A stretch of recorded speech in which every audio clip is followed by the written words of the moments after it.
नमस्कार, स्वागत है। आप देख रहे हैं समाचार टुडे। आज पटौदी में कांग्रेस के कद्दावर नेता दक्षिण या हरियाणा के कांग्रेस के प्रमुख चेहरे अजय कप्तान पटौदी पहुंचे और प्रेस वार्ता की और प्रेस वार्ता में उन्होंने बीजेपी पर जमकर हमला बोला और उनके साथ पटौदी से कांग्रेस नेता सुधीर चौधरी व पार्टी के अन्य गणमान्य लोग उनके साथ मौजूद रहे और उन्होंने पत्रकारों से अपने कार्यकाल में हुए विकास के कार्यों की सराहना की और बीजेपी जो कार्य नहीं किए उनको लेकर गंभीर सवाल उठाए। अजय कप्तान आज पटौदी पहुंचने के उपरांत उनके साथ पटौदी के कांग्रेस के नेता सुधीर चौधरी व अन्य पार्टी के गणमान्य व्यक्ति मौजूद रहे और प्रेस वार्ता में उन्होंने कहा कि बीजेपी की करनी और कथनी में काफी फर्क है। किसानों के साथ भेदभाव कर रही है और खिलाड़ियों के साथ अन्याय कर रही है। आइए चलिए सुनते हैं क्या कहा अजय कप्तान ने। आज जो है सुधीर चौधरी जी के ऑफिस में जो हमारे पूर्व में प्रत्याशी रहे, उसमें आज हमने कार्यकर्ताओं का एक सम्मेलन था जिसमें हमने सरकार की नाकामियां, जैसे महंगाई है, आटा है, दाल है, घी है, सब पर जीएसटी लगा दिया, गैस का सिलेंडर 1150 रुपये में आ रहा है, डीजल, पेट्रोल, किसान जो है उसको जो न्यूनतम मूल्य मिलना चाहिए वो नहीं दिया गया। उसके बारे में दो गुना कहा था आमदनी कर देंगे 2022 तक, उसमें सरकार नाकाम रही। न्यूनतम मूल्य का आज तक इन्होंने बिल पार्लियामेंट में पेश नहीं किया। जो हमारे कर्मचारी हैं, व्यापारी हैं, किसान हैं, सरपंच हैं, इन सब से लाठी से बात करते हैं, बजाय इसके कि इनसे वार्तालाप करें, लाठी का प्रयोग करते हैं। तो ये लाठी और गोली की सरकार है, अन्याय करते हैं। दूसरा, जहाँ तक जो है राष्ट्रवाद की बात है, पुलवामा अटैक जो है उसमें सतपाल मलिक ने इनकी पोल खोल दी, क्योंकि कोई पिकेटिंग नहीं की थी, कोई जो है रोड क्लियरेंस नहीं किया गया, उनको हेलीकॉप्टर नहीं दिया गया। नफरी 2500 की इन्होंने कोरोना में भेज दी, जो कभी भी इतिहास में नहीं गई है। और उसका राजनीतिक उनकी शहादत के ऊपर जो हमारी वीरांगना हैं उनके शौहरों की चिता के ऊपर भी इन्होंने राजनीति करी और 2019 का चुनाव जीता। इसके बारे में श्वेत पत्र जारी करें कि भाई क्या कारण था कि इन्होंने पिकेटिंग नहीं कराई, रोड क्लियरेंस क्यों नहीं करवाया। इन्होंने इस घटना के ऊपर आज तक उन जिनकी गलती है कि ये सारी जितनी भी ड्रिल है, ये ड्रिल क्यों नहीं करी।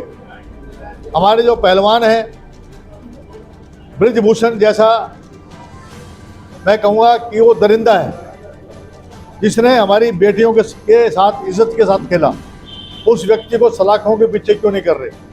आज पूरी देश की जनता उन हमारे मेडलिस्ट हैं, चाहे विनेश फोगाट हो, साक्षी मलिक हो, आज प्रधानमंत्री, राष्ट्रपति भी महोदय भी ये कह रही हैं चीफ जस्टिस ऑफ इंडिया से कि इनको न्याय क्यों नहीं मिल रहा।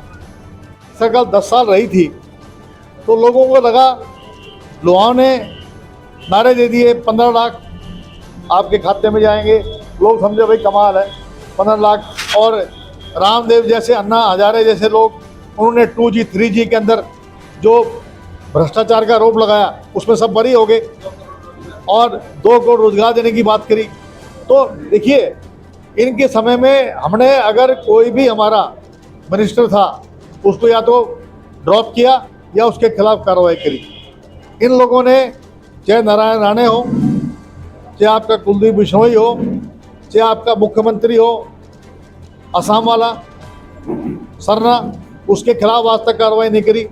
मुकुल रॉय, यानी कितने लोग मैं आपको बताता हूँ जो इनके पास ऐसी वॉशिंग मशीन है, वहाँ जाते ही सब गंगा नहा लेते हैं। तो हम लोगों ने हम पे जो आरोप लगाए, झूठे आरोप, जो CAG का सहारा लेके, अब CAG कहाँ चलेगी। जो प्रधानमंत्री इन्होंने PM केयर फंड बनाया है उसमें इतना हजारों करोड़ों रुपए घोटाला है, उसमें CAG नहीं, उसको चेक नहीं कर सकती है। इनकम टैक्स वाले उसको आउट कर दिया। तो भ्रष्टाचार इस सरकार में अनेकों भ्रष्टाचार हैं जिसका राहुल गांधी जी ने जिक्र किया, चाहे वो कोविड के टाइम में हो, चाहे लॉकडाउन के टाइम में हो, काला धन आया नहीं। तो लोग जो हैं चाहते थे चेंज, लेकिन आज कह रहे हैं कमल का फूल हमारी भूल बोल रहे हैं। लोग ऐसा आया करती थी, वो चिट्ठियां भी मेरे पास नहीं आती हैं, तो लोकतंत्र खतरे में है। अगर राष्ट्रपति का जो ऑफिस है वो भी स्क्रूटनी में आ गया, और अगर वो जो है खुद कह रही हैं, आखिरी अपील राष्ट्रपति के पास होती है सुप्रीम कोर्ट के बाद, वो सीजीआई से आशाएं होकर कह रही हैं कि आप नियम क्यों नहीं बदलते, आप कार्रवाई क्यों नहीं करते। आप अग्निपथ योजना लेके आ गए, 4 साल की नौकरी में नो रैंक नो पेंशन, जो नारा था 1 रैंक 1 पेंशन का, नो रैंक नो पेंशन, ना हवलदार बनेगा ना पेंशन मिलेगी। बेरोजगार लोग क्या करेंगे बाहर आके। हमारी सरकार अगर आई केंद्र में, तो राहुल गांधी जी ने कह दिया है कि हम दोबारा से 15 साल की नौकरी करेंगे और 1 रैंक 1 पेंशन देंगे। और दूसरा उन्होंने ये भी कह दिया कि हम एक गैस का सिलेंडर 500 रुपये में देंगे जो महिलाएं हैं, जैसा हमने राजस्थान में कर दिया, हमने हिमाचल में कर दिया, कर्नाटका में हमने 2000 रुपये दे रहे हैं। तो जहाँ जहाँ हमारी सरकारें हैं वहाँ हमने जो ये सारी बातें, हमने जो ओल्ड पेंशन थी हमारी, जिसमें हर महीने जो बुजुर्गों को जो हमारे कर्मचारी थे उनको पुरानी पेंशन देंगे हम। तो कहने का मकसद ये है कि ये जो सरकार है ये अलोकप्रिय हो गई है। आज जजपा और भाजपा का गठबंधन भी खतरे में है, क्योंकि ये बना हुआ था मौका परस्ती की वजह से बना था। तो मेरा यही कहना है कि आने वाला समय कांग्रेस का है, और कर्नाटका बहुत लकी रहा है। जब चिकमंगलुरु से इंदिरा गांधी जी जीती, हमारी सरकार केंद्र में आई। जब हमारी बेल्लारी से सोनिया गांधी जीती तो 2000 हम सत्ता में आए। इस बार कर्नाटका की सरकार हमने बनाई है, तो कांग्रेस केंद्र में भी हरियाणा में भी सत्ता में आई। आपकी सरकार एलिमिनेट चुनाई होगा, नगर परिषद होगा, इनका विरोध कर देते हैं, तो उसका समर्थन करेंगे कि ये भी आप लोग तैयार हैं। तो क्या हर विकास कार्य में मतलब लोगों की सिंपली देखी जाती है कि दो लोग इकट्ठे हो गए कि हाँ में। देखिए, गाँव को जो इन्होंने गाँव को जो मिलाया है, जो गांव नहीं चाहते हैं, अब कई गांव तो 7-8 किलोमीटर दूर हैं, उनको आप जो है काउंसिल में मिला रहे हैं। हमारे रेवाड़ी में भी 2 किलोमीटर दूर तक जो गांव हैं वो हमने नहीं लिए म्यूनिसिपल काउंसिल में। इनको म्यूनिसिपल काउंसिल में ये 8-10 गांव लेने की जरूरत क्या थी। ये तो खुद ही कहते हैं आप बैल मुझे मार, खुद ही समस्या पैदा करते हैं अपने लिए। अभी आप बताइए, ये जो मानेसर का जो इन्होंने कॉरपोरेशन बनाई है, उसका मकसद केवल एक ही था, दो पैसा था पंचायतों को उसको हड़पना, और जो बहुत कीमती ज़मीन है उसको हड़पना। रेवाड़ी को क्यों नहीं बनाया कॉरपोरेशन? बावल, रेवाड़ी और धरड़ा मिलकर कॉरपोरेशन बना सकता था। यहाँ तो कोई पॉपुलेशन नहीं है मानेसर की, तो यहाँ तो कोई ज़बरदस्ती थोपा गया है। लोग इसके विरोध में हैं, लोग कहते हैं हमें कॉरपोरेशन नहीं चाहिए, लोग कहते हैं हमें दोबारा पंचायत चाहिए। तो जहाँ पर देखिए, विकास अगर आपने करना था, गुड़गांव का दायरा थोड़ा बढ़ा दिया होता जो अभी आपके जो बने हैं, लेकिन आपने जो है जिन गाँवों को जरूरत नहीं है, जो गांव के जो दायरे में नहीं आते हैं, ना वहाँ पर सीवरेज की व्यवस्था है, ना वहाँ रास्ते बनाए जा रहे हैं, उनकी जो है शहर से भी ज़्यादा बुरी हालत होगी। 9 साल कह रही है सरकार की कार्य की, तो क्या दक्षिण हरियाणा में 9 साल कुछ कार्य हो पाए? आप बता दीजिए मुझे एक काम, आप हमें एक काम गिनवा दीजिए। क्या यूनिवर्सिटी बनेगी? सुनिए, यूनिवर्सिटी बनेगी, डिफेंस यूनिवर्सिटी बनेगी। आपका जो है यहाँ पर बिनौला में डिफेंस यूनिवर्सिटी बननी थी, वो नहीं बनी। काकरोला में यूनिवर्सिटी बननी थी, वो नहीं बनी। और सिविल हॉस्पिटल बनना था, वो नहीं बना। मेडिकल कॉलेज नहीं बना।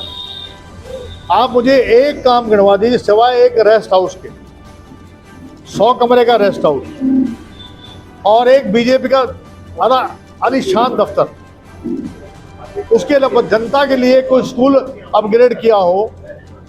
स्कूल खोलने नहीं, बंद किए हैं। और जो फ्लाईओवर हैं, ये जो अभी आपका ताजनगर वाला जो फ्लाईओवर है, वो टूटा पड़ा है कितने दिन से? पहाड़ी का जो टूटा पड़ा है, उसको इसी चीज को लेकर के प्रदर्शन के लिए बैठ गए हैं कि पिछले 8 सालों से तो वैसे ही परेशान है। ये लोग कह रहे हैं कि हम गांव-गांव जा करके के लोगों को बताएंगे कि बेमिसाल रहे। वे 8 साल से परेशान है। अब अंडरपास की मांग कर रहे हैं, उनकी मांग को भी ठुकरा दिया गया है। मैं ये तो कह रहा हूँ, इनको जनता से सरोकार नहीं है। मुख्यमंत्री ने अपनी जो जन संवाद जो योजना थी, वहाँ पर उनको डोंगड़ा हीर में एक घर के अंदर बंद कर दिया। अगर पब्लिक ने, आप बताइए, अब ये कह रहे हैं मंत्री जाएंगे, अब मंत्री घबरा रहे हैं, काम तो कुछ किया नहीं। अब लोग जो है उनको, अरे एक महिला ने अपनी जो है इज्जत जो है चुन रही, वो तक मुख्यमंत्री के पैरों में फेंक दी। इससे ज़्यादा और क्या, जो अपनी इज्जत तक जो है दाव पे लगा दे और कहें कि मेरे क्या बचा रही थी वो, कि भाई जो न्याय उसको मिलना चाहिए। उसके पति के साथ अत्याचार हो रहा था, गांव में विकास के कारण नहीं हो रहे थे, उस विकास के कारण की बात कर रही थी। मुख्यमंत्री ने कहा इसको हटा दो।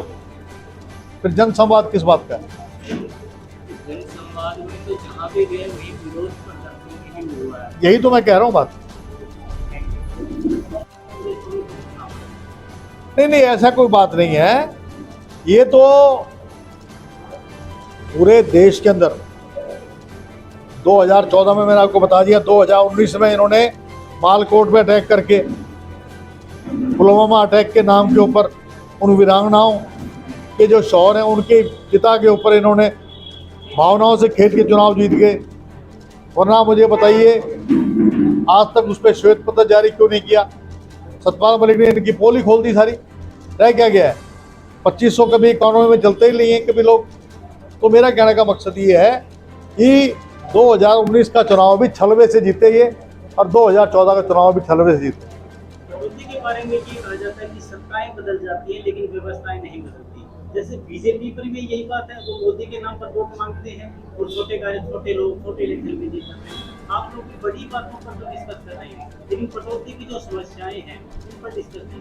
देखिए, पटौदी के अंदर जब हमारा समय था, यहाँ बस स्टैंड बना, उसकी बस स्टैंड क्या भारत देखिए क्या हो गया। आपके यहाँ अस्पताल बना, हेली मंडी का जो फ्लाईओवर, जब मैं PW मिनिस्टर था, हेली मंडी का फ्लाईओवर बनवाया हमने। आपका SDM यहाँ पर सब डिवीजन इसको बनाया पटौदी को। तो हमारे टाइम में बहुत काम हुए थे।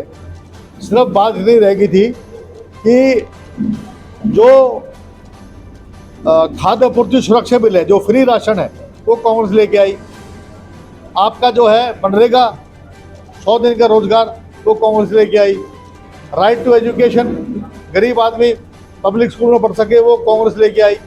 लेकिन जो है, जो भ्रष्टाचार का आरोप लगा के और लोगों के आंखों में धूल झोंक के इन्होंने जो है ये 15 लाख रुपए दे देंगे, 2 करोड़ रोजगार दे देंगे, लोगों को जो है छलवे में डाल के सत्ता में आ गए। आपको बता दें, वहीं कांग्रेस के कद्दावर नेता अजय कप्तान ने 2014 में बीजेपी चुनाव जीतने के लिए पुलवामा में हुए अटैक को लेकर काफी गंभीर सवाल उठाए। वीडियो को लाइक करें, शेयर करें और चैनल को सब्सक्राइब करें। खबरों के नोटिफिकेशन के लिए बेल आइकन दबाना न भूलें।